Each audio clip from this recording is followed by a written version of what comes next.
Hello, welcome back to TechZone.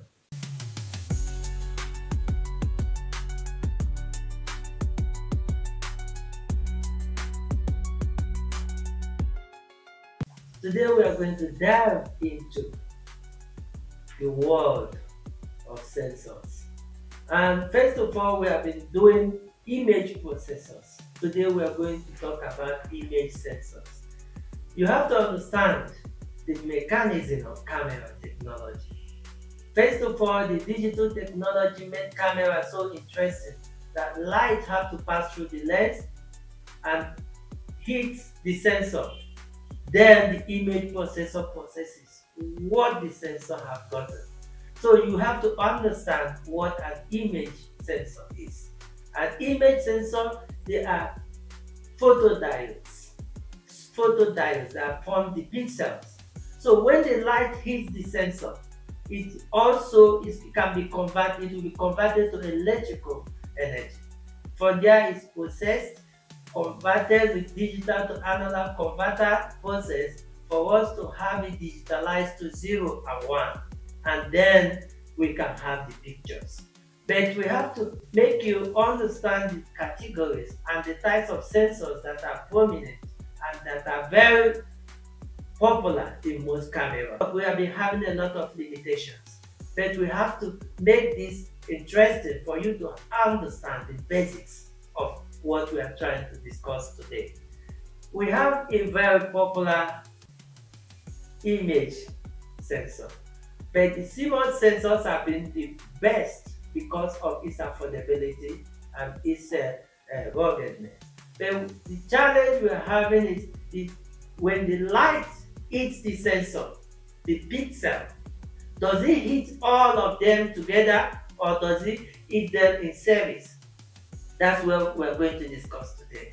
And that brings us to what we call the global shutter and the rolling shutter. Previously, there have been a lot of challenge concerning the rolling shutter.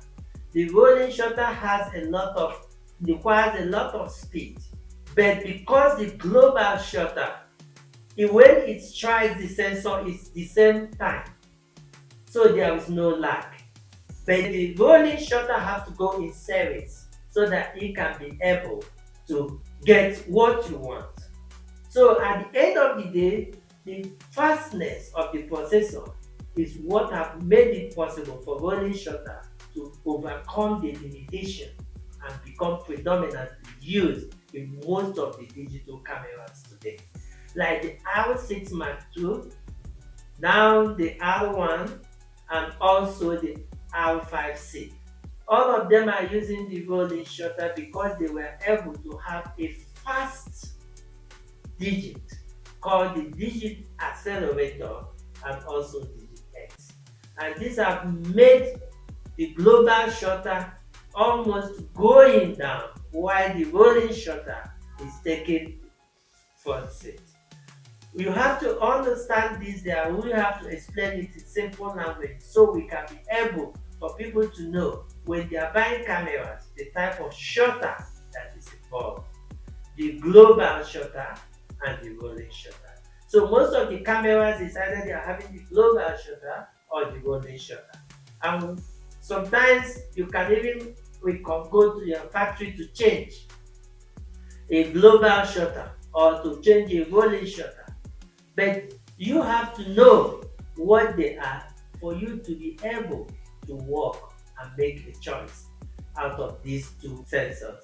All the cameras that are coming out today have overcome that limitation of rolling shutter. And because rolling shutter is easier to produce, easier to manage, most of the recent cameras have overcome the limitation and they are now capable of reducing the lag that is involved in the rolling shutter.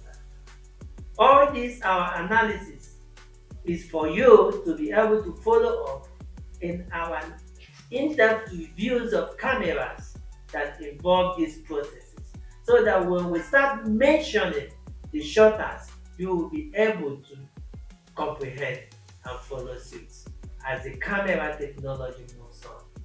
Thank you for watching today. I know by now you should be able to know the difference between the rolling shutter and the global shutter. My name still remains Ugochukwu Akorati.